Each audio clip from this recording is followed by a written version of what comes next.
ইনকিলাব মঞ্চের মুখপাত্র শরীফ ওসমান হাদীকে হত্যা চেষ্টার ঘটনায় ঢাকার পল্টন থানায় মামলায় এ পর্যন্ত 4 জনকে গ্রেফতার দেখানো হয়েছে আর 2 জনকে আটক করেছে পুলিশ।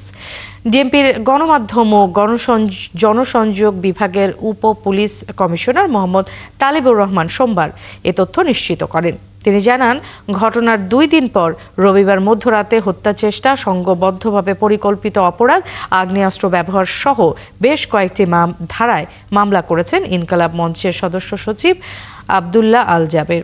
মামলার ছাত্রলীগ নেতা ফয়সাল মাহমুদ করিম সহ অজ্ঞাতনামাদের আসামি করা হয়েছে।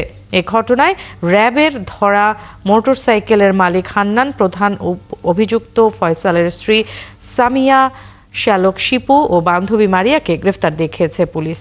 এছাড়া আরও অন্তত 2 জনকে আটক করেছে আইনশৃঙ্খলা বাহিনী, যাদের জিজ্ঞাসাবাদ চলছে। তবে মূল অভিযুক্ত ফয়সাল ও আলমগীরকে এখনও গ্রেফতার দেখানো যায়নি।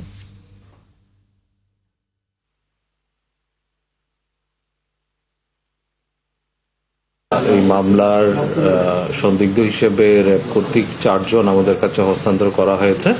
এর বাইরে আমরা শেরপুরের নলিতাবাড়ি থেকে 2 জনকে আটক করেছি। তাদের ব্যাপারে যাচাই বাছাই চলছে, তাদের কোনো সংশ্লিষ্টতা আছে কিনা সেটা আমরা তাদেরকে জিজ্ঞাসাবাদ করে দেখছি। আর যে অন্যান্য যে আসামি বা যাদের আমরা ইতিমধ্যে শনাক্ত করতে সক্ষম হয়েছি, তাদেরকে গ্রেফতারের জন্য আমাদের অভিযান অব্যাহত আছে। প্রাথমিকভাবে তো আমরা 2 জনকে শনাক্ত করতে সক্ষম হয়েছি, তো এর সাথে হয়তো আরও অনেকেই জড়িত থাকতে পারে।